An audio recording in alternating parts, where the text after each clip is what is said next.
I'm Marcus White, leader of Everyone is God, Britain's most visionary political party. I want to solve every problem in Britain, and I want to see everyone fulfilled. This is a podcast of hard questions. See me cross-examined. Do I have the answers? Do I really have a plan that works? Ask your questions and decide for yourself.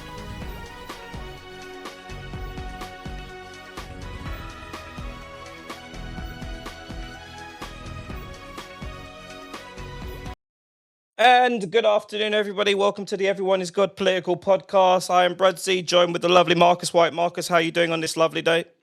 Yes, hi Brad, I'm very good, thank you. It's very hot here, so I'm in the kitchen today to try and cool off. Looking forward to the show today. I've done a lot of research about prison systems around the world, and here we go. We're going to go through our policy and hopefully see if we can make some progress. Okay, and for Marcus, anyone just joining, doesn't quite know exactly who you are, tell us who you are and what it is you're running for. So I'm Marcus White, leader of Everyone is God, Britain's most visionary political party, and I'm running for Prime Minister at the next general election. And I would be remiss if we didn't speak about the current breaking news today, Marcus. Keir Starmer has announced his resignation. First of all, what were your first initial thoughts of this, Marcus? I feel a bit sad, actually. I think, I'm not one for attacking the other parties. And, Keir Starmer was democratically elected in by the nation. My view is you need to stick by him for 4 years and see what his, the effect of his work is. And I just think, we're developing a culture in Britain of relentless attack of politicians. And I don't think it's healthy. And I think it's showing in the Labour Party now. It showed in the Conservative Party. It's not good for Britain. We've got to stick with our choices for at least one term of 5 years. And I think so. I think so too. I think it screams. I think what it does when a prime minister steps down, and I think what it does, it opens the floodgates for the other parties to start saying, right, let's demand a general election right now. I think Nigel Farage and Rupert Lowe, and even you, Marcus, I think it's a no-brainer. You would go in now, but it does sound like Keir Starmer's doing it the right way. He's not just going to leave straight away. He's going to let the party, sit down, and they're going to have a mini vote, and they're going to find the best man for the job. But Marcus, today is all about prison reform. Marcus, I know you're big on prison reform. It's something. Yes. It's something that you really do champion as a party, and you fundamentally believe that if we don't have a proper prison system, then the floodgates open. There's no proper system in place. So let's start with the first one, Marcus. Is the UK prison system working? Well, I think not. I think there's a number of issues in the prison system, and the first one is lack of authority. The environment in prisons is anarchic. There's just no control whatsoever, and it causes massive problems. It completely undermines the whole process of rehabilitating prisoners, and it means that the less dominant prisoners are under huge attack from other prisoners. The whole environment is just completely anarchic in prisons. So we've got a basic lack of authority. We've then got a lack of rehabilitation, and that causes all sorts of problems with reoffending when they get out. And so that isn't really working. And also, of course, there's a lack of funding, which exacerbates all the problems in prison. So there's these three core problems. Okay, Marcus, and me putting you on the spot. If you could change one thing straight away, what would you do to fix the prison system right now? Well, I think before we do that, I think we need to first of all, may I say, we need to address the question of what are the key things the prison system needs to do. Okay. And I think there's really about 3 or 4 elements that it's very important that a prison system carries out. And the first thing is that it acts as a deterrent. it deters people from committing crime because they don't want to be in prison. The second thing it needs to do is protect prisoners and the public. So obviously it's primarily got to protect the public from violent prisoners and antisocial people in society, but also protect inmates as well, so you can have this functional environment in prisons. And then, of course, it needs to rehabilitate prisoners. So when they come out, they go into society to be productive, safe, law-abiding citizens. And the prison system also needs to hold them accountable for their actions. Yep. Yep. So I know you're very big on, prison like our previous discussions, self-funding, like prisons, really serving their time, really paying their way to society.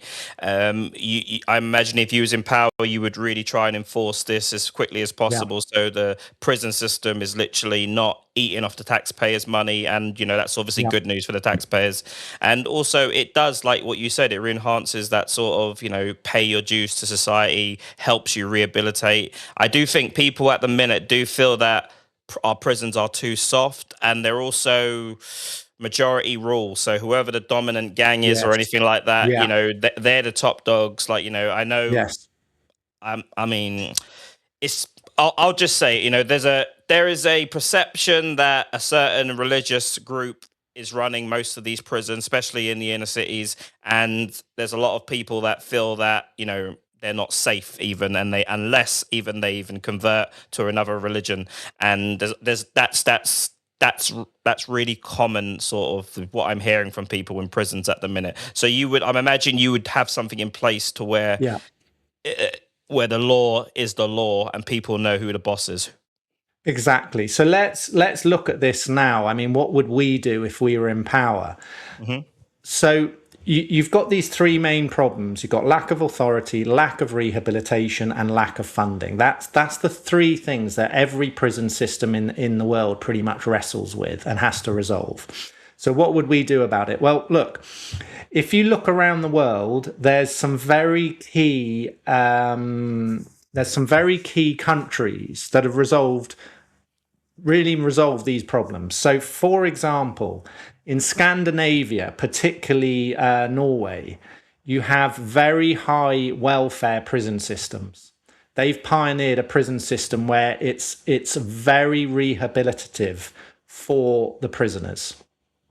Now, in Singapore, they've pioneered a system, and they're not the only country to have done this, that is zero tolerance, and they have almost total authority in prisons. And it is, in my view, a humane environment. There's a lot of issues there, and there's a lot of debate about this. But Singapore has absolutely solved the problem of authority in prisons.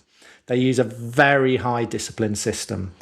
And they also have a very good system for getting the prisoners into work afterwards. And they have very high rates of working prisoners after they leave the prison system.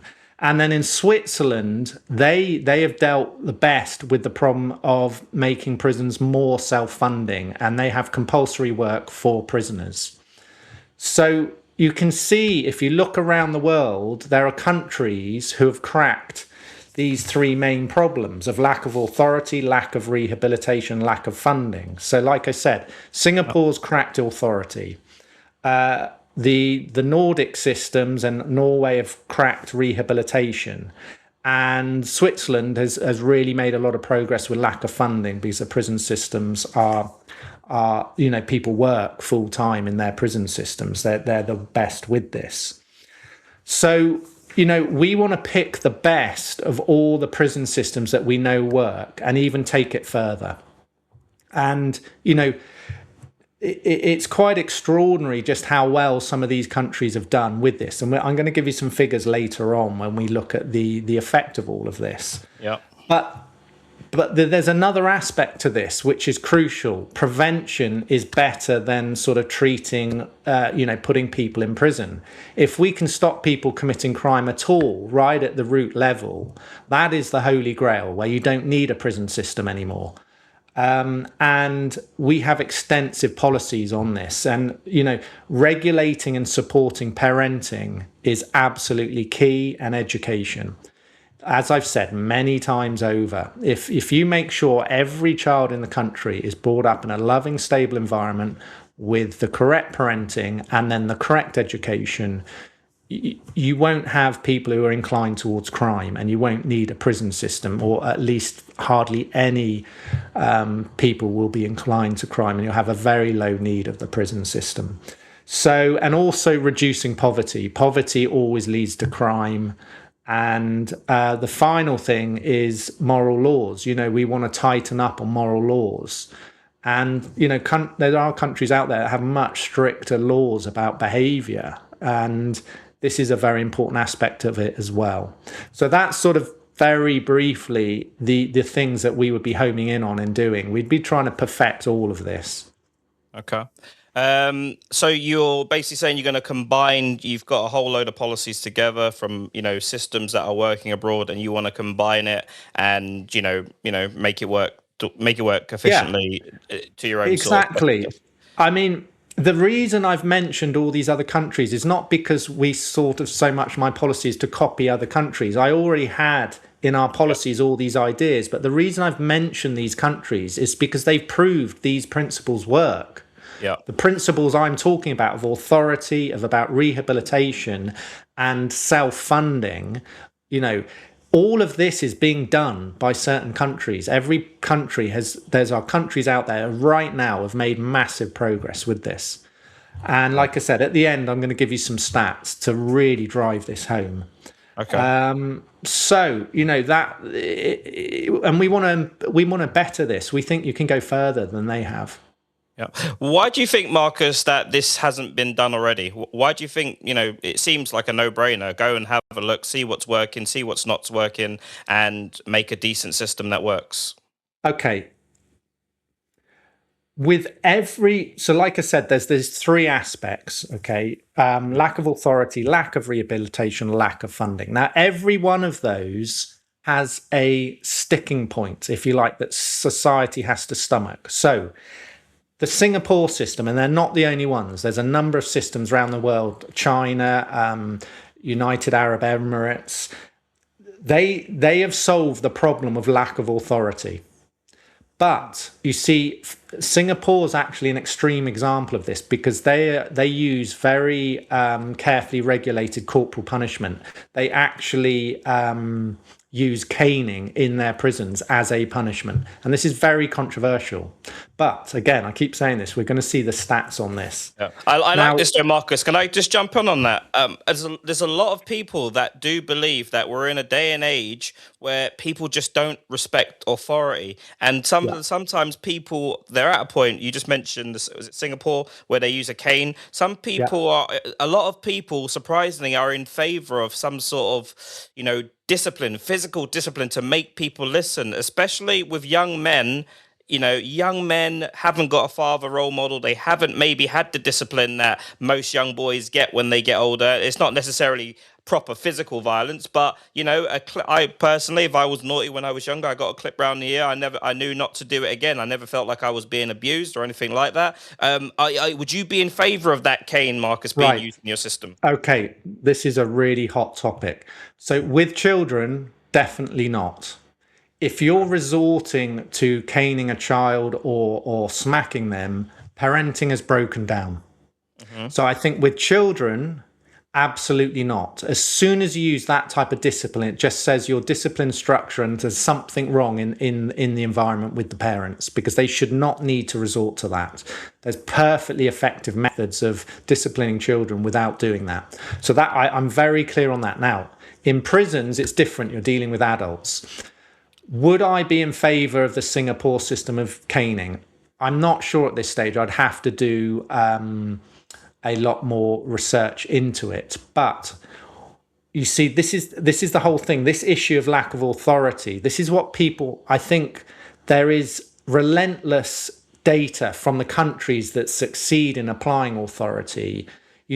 Society, if it wants a low crime environment, they have to tolerate authority. And there's a number of aspects of that. Caning's one of them.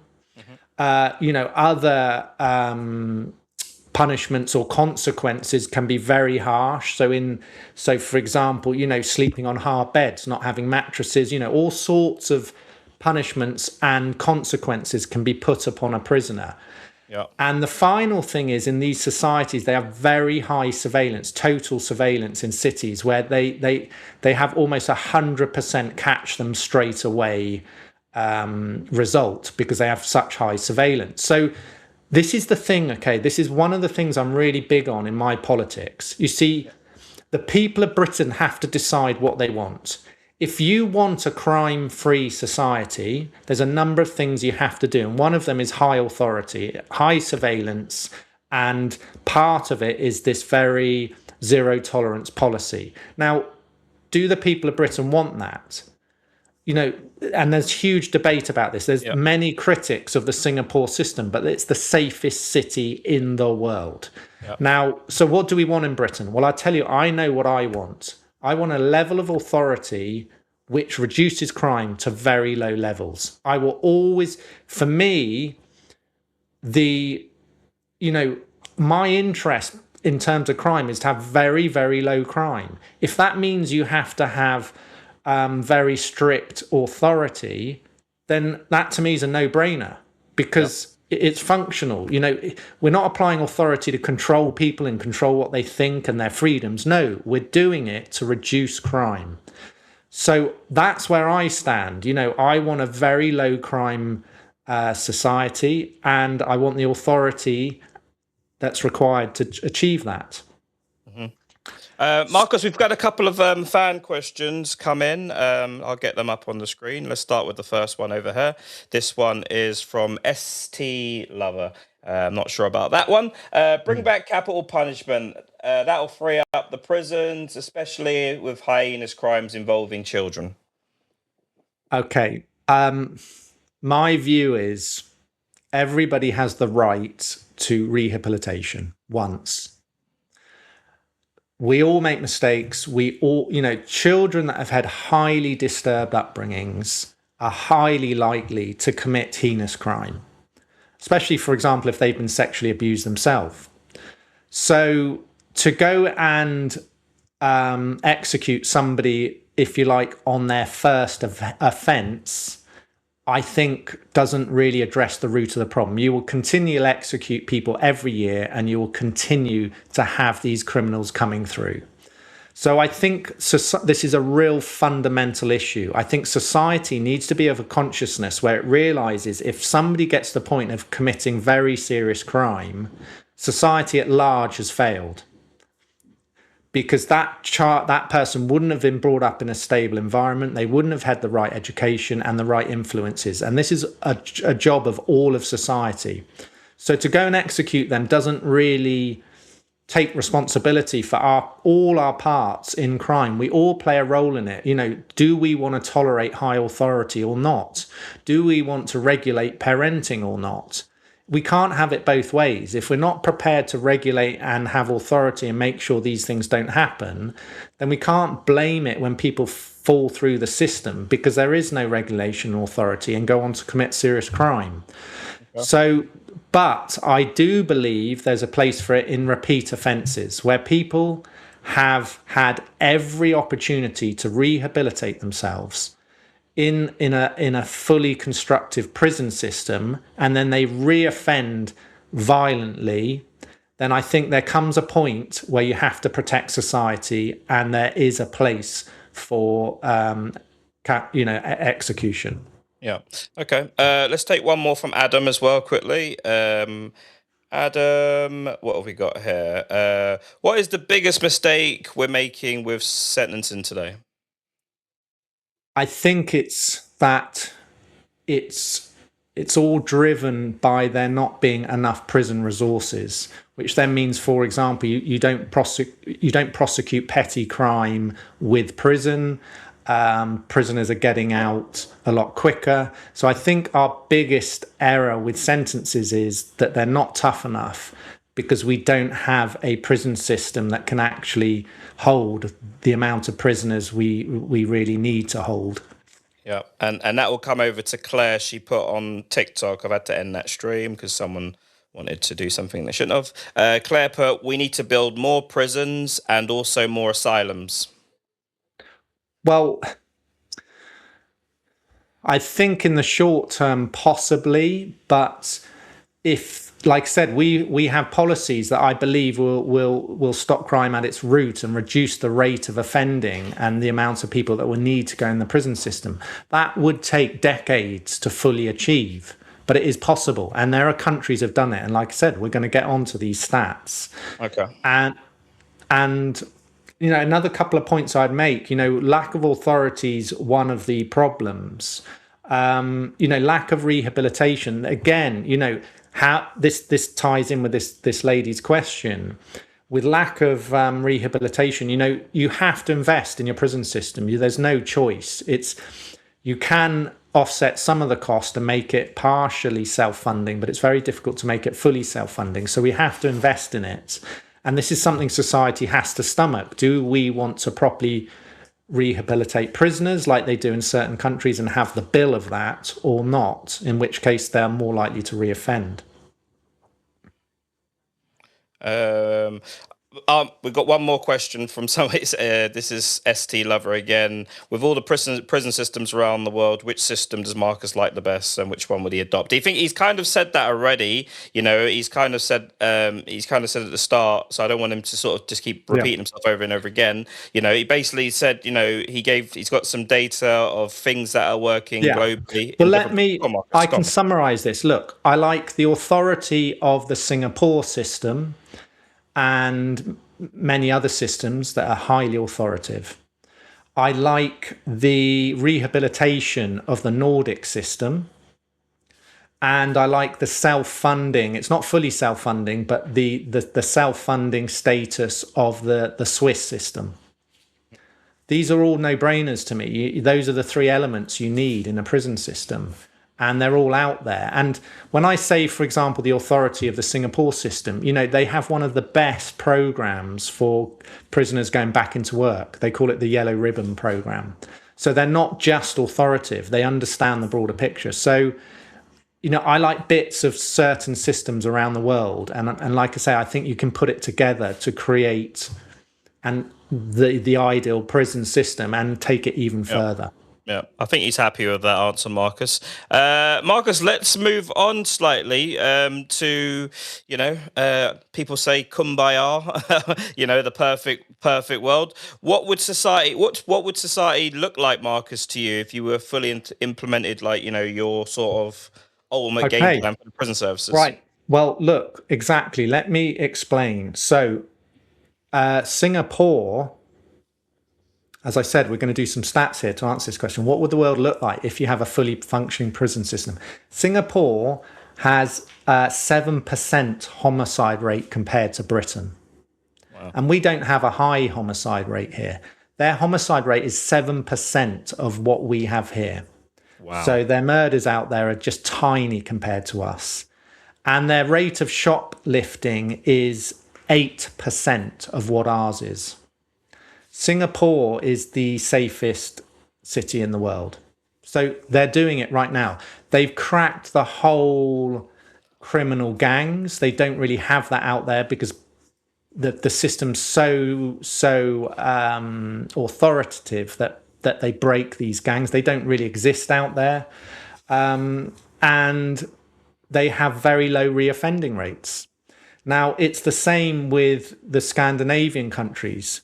So, and also Switzerland, they've got very, very functional systems and functional societies. And just to bring in another example, now again, there's a lot of controversy with this, but in countries like UAE is arguably the lowest crime country in the world. Yeah, and it's almost 100% safe out there. That it's just very strict laws and prison system and such like. So what's it like if you put this into practice? Well, we already know. You basically have very, very low crime rates, and you have exceedingly safe countries. And I'll give you another example of this, a really interesting example.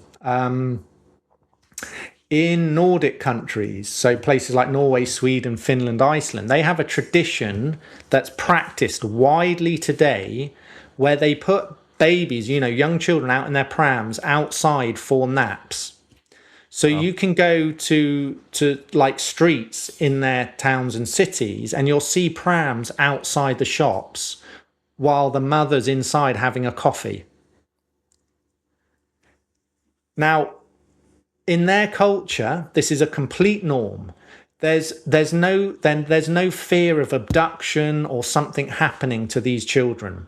And more than that, they have a culture where if the baby is in distress or something, they have full confidence that anybody passing by would help, take care of the baby and notify. They'd know the parents are nearby. They would go into the shop and say, the blue pram with the baby in it is crying. It doesn't seem happy.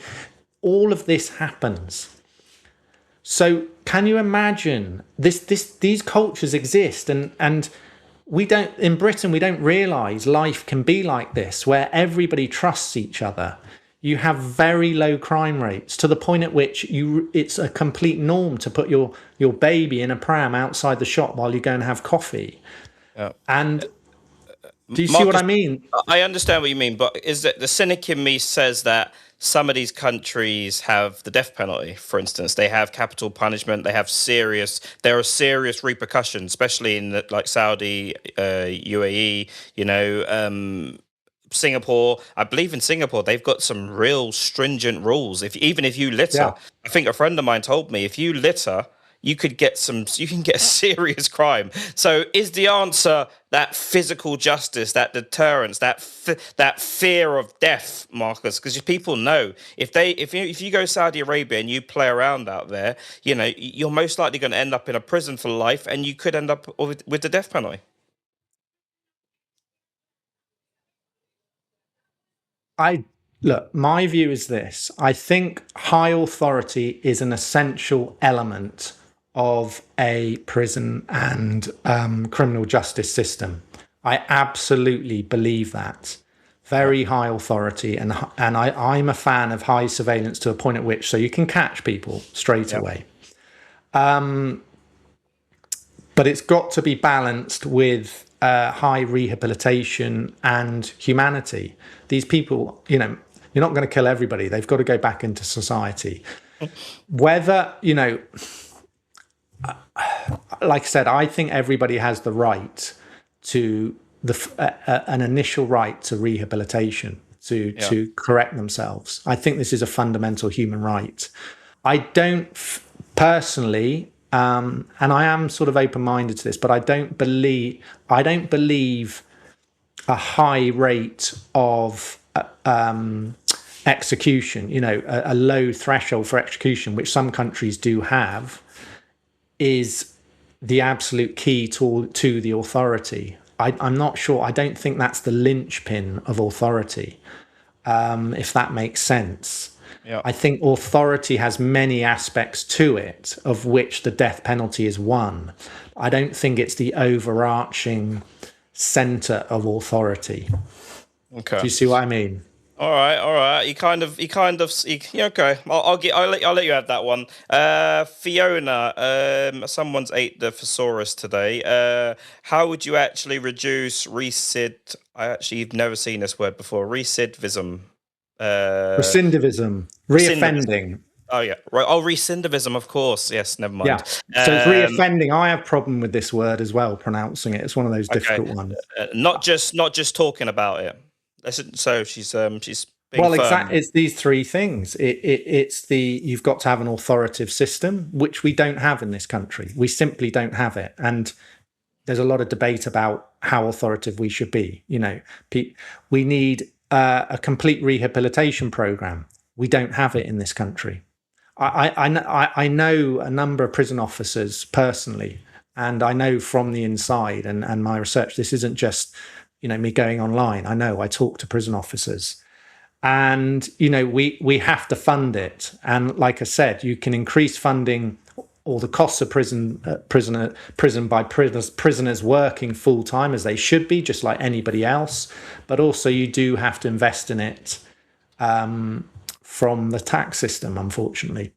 So Hmm. this isn't just words. This is systems that already exist around the world. It's already being done. This isn't words, it's proven methodology with proven results, as I've given you some of the stats on this. Hmm. And so that, that is my answer, that we would be looking at those three things, to have full authority, full rehabilitation, and a level of funding that can achieve those objectives. Hmm. Hmm. Okay. Okay. I just did a soft Google search a second. I wanted to see how much we were spending annually on our prison system, and the figure is about 5 to 7.5 billion pounds. Yeah. The way that figure's broken down, we can figure we can go for it And to forever. put this in a context, Brad, I believe our total tax revenue is about 1 trillion. Yeah. So 1,000 billion. Yeah. That's the total revenue the government's got to play with every year. Yeah. So it's a hefty chunk, and some people might. I mean, people are going to relish. Why I don't get is, Marcus. There's so many obvious ideas that we could put in place. Even I could come up with one or two simple ideas on the basic knowledge that I have about these prison systems.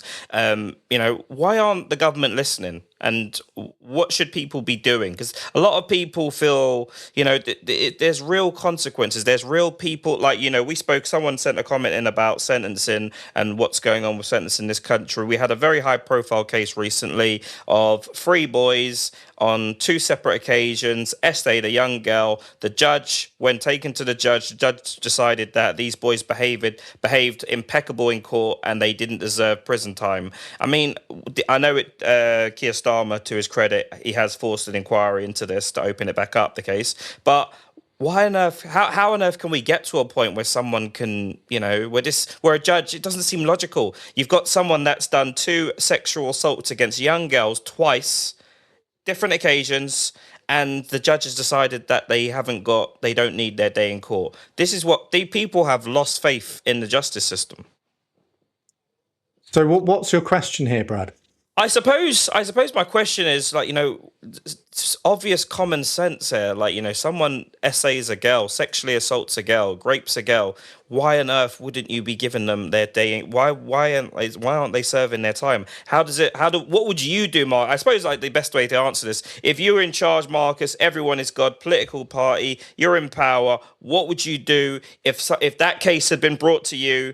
Listen here. This judge has let this guy get away with two rapes without any time in jail. What would be your answer, and how would you stop this from happening? So your question is a specific question about a specific case. But to answer it, you've got to look at the whole criminal justice system, because this is just one example of where you've got a problem. And it's a problem you see all over the criminal justice system. So you're really asking, how do you solve the entire criminal justice system? That actually is the consequence of your question. That's what you're really answering. And look, we've talked a lot about what my party would strive to do, but I want to add another point to all of this. Here's the thing, okay?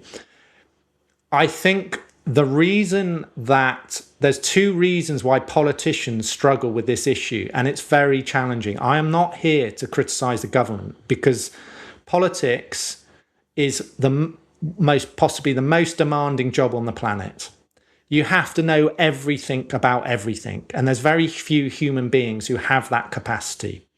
Now, to try and drill down a bit, you see, one of the problems politicians have in this country is divided opinion. There's a lot of division about authority, and we're in a democracy. You see, when you're in a democracy, you'll have people who will vote for more authoritative approaches to crime, and then you'll have people who are more focused on sort of human rights issues and the rights of the prisoner. So you have this position where politicians are trying to work out what are the people going to support here. So the point is this: if you want to put a very authoritative system into place, which we would want to, along with a very rehabilitative system, if you want to put that into place, will the British people support that and vote for you?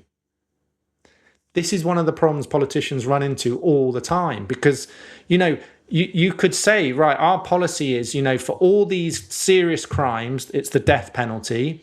And for these lesser crimes, you will be caned, right? But a lot of the public would not support this and vote for it. So do you see this conundrum the politicians are in, where if they propose very high authoritative approaches, and surveillance is another example of this. If the government says, look, we're going to put 100% surveillance into cities, so every motion you make in cities is covered, and we know exactly what is happening, so we can catch criminals straight away. They have these systems in Singapore and UAE and in China. Would the British people accept that?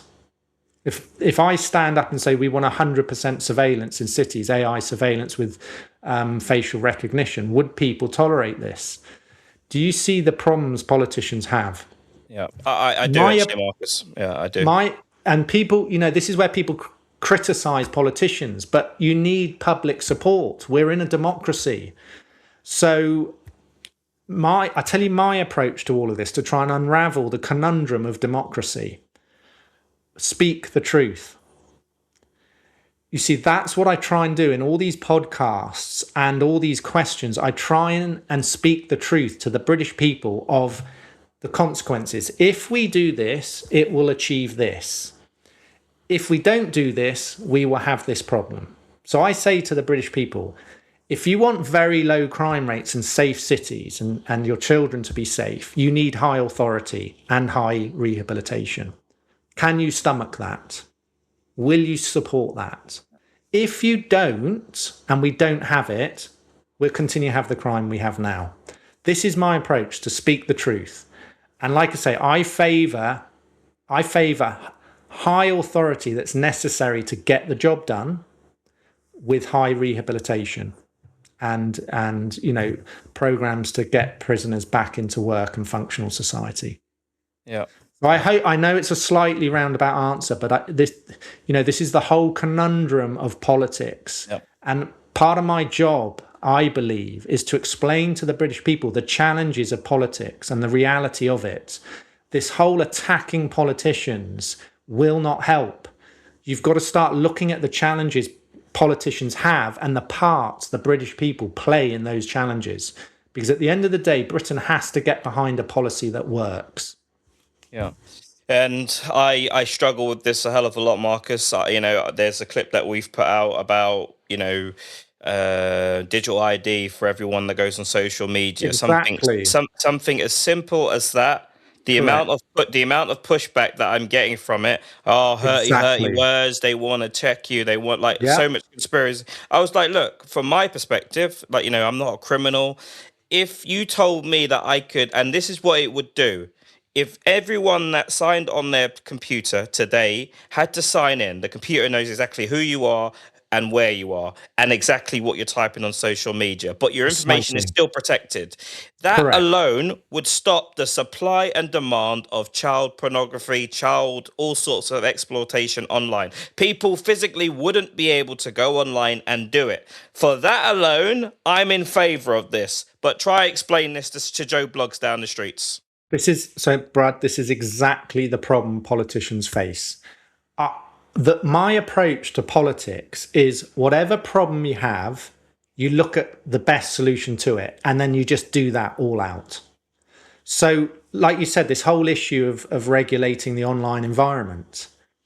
Well, how do you solve that problem? Exactly the way you said. You make sure the internet environment is fully accountable. So everybody goes on, immediately who that is, and authorities have access to that information immediately for investigation.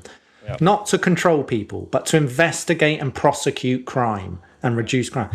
To me, it's a no-brainer. And I think you've summarized it perfectly. But will the British people support that? Because they think it's an invasion of privacy. I don't see it like that. I see it as the thing we need to do to solve this problem. Yeah. So therefore, it's got to be the right thing. Yeah. I'm with you. Yep. Well, just coming towards the end of our show, guys, over here. I don't know if Marcus wants to take this one. There's an estimate of 30 to 85 Sharia courts across England and Wales. What are Marcus's thoughts on these Sharia courts? Considering the fact that there are children, getting married through this court system.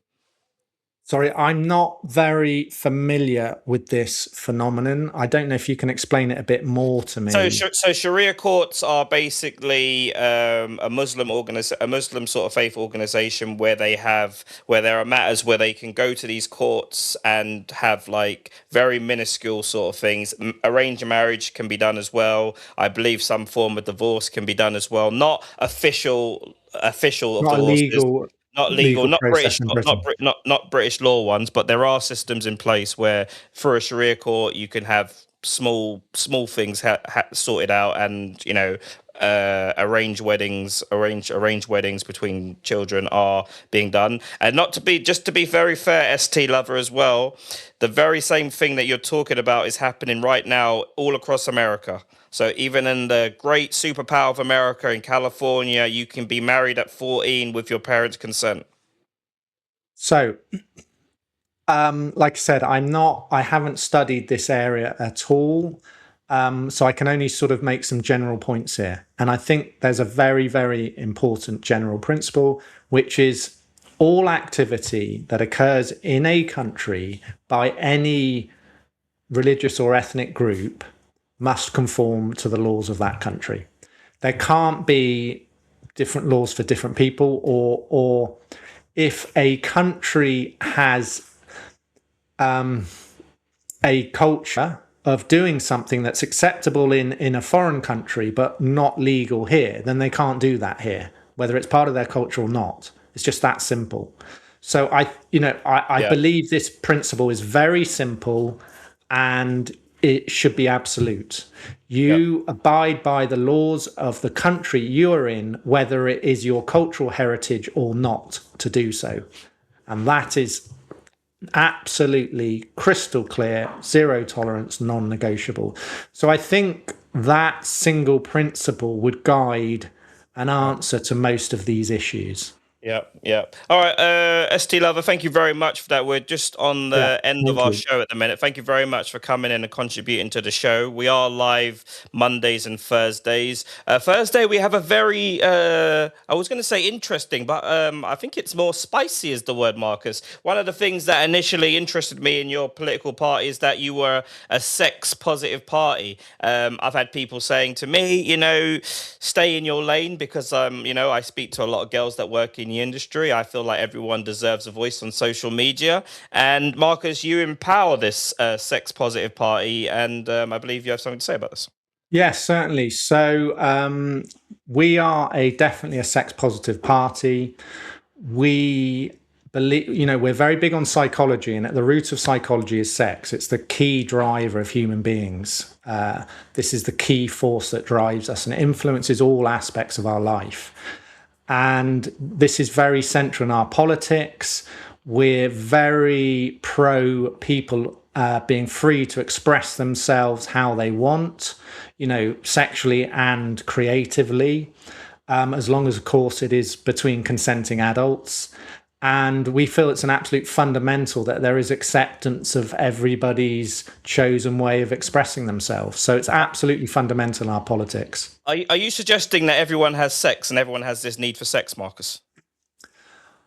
That's a hypothetical, Marcus. That's a Yeah, hypothetical. basically, I mean, yes, but what I'm saying is that we need to understand ourselves as human beings if we're to solve the problems we have, because we make decisions and we need to understand how we make those decisions. That's all about psychology. I've said this many times. And at the root of psychology is sex. It is our primary driving force, our primary instinct of all of life.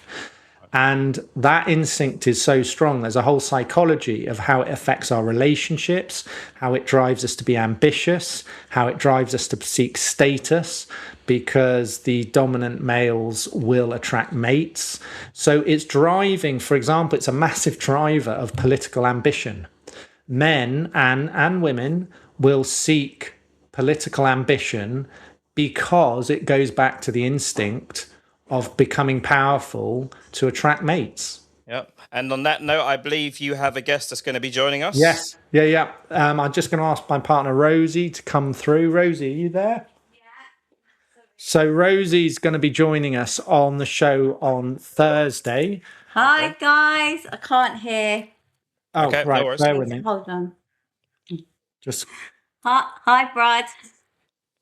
Hi, Rosie. So- How are you doing? So this is Rosie, and Rosie is Rosie. I Rosie- understand is a member. Yeah, go on, Marcus. Explain. Yeah, Rosie's. Why don't you introduce yourself? Yeah, so I'm ambassador of Everyone is God political party of human relations. Me and Marcus are in a romantic relationship as well. I'm also a sex and relationship therapist. I've got a degree in psychology. I taught A-level psychology in the secondary school for 5 years.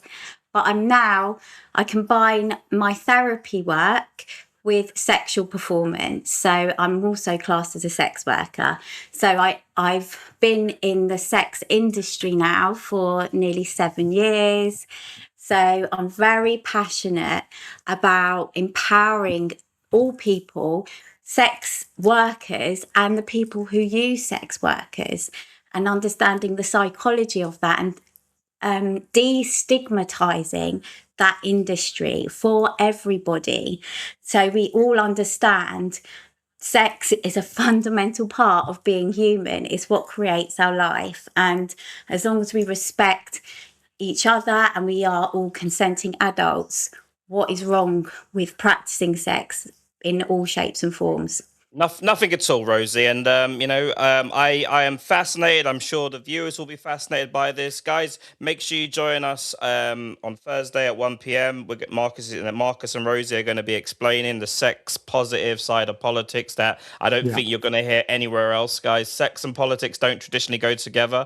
Marcus, anything you want to say before we go? No, well, I'm looking forward to that show.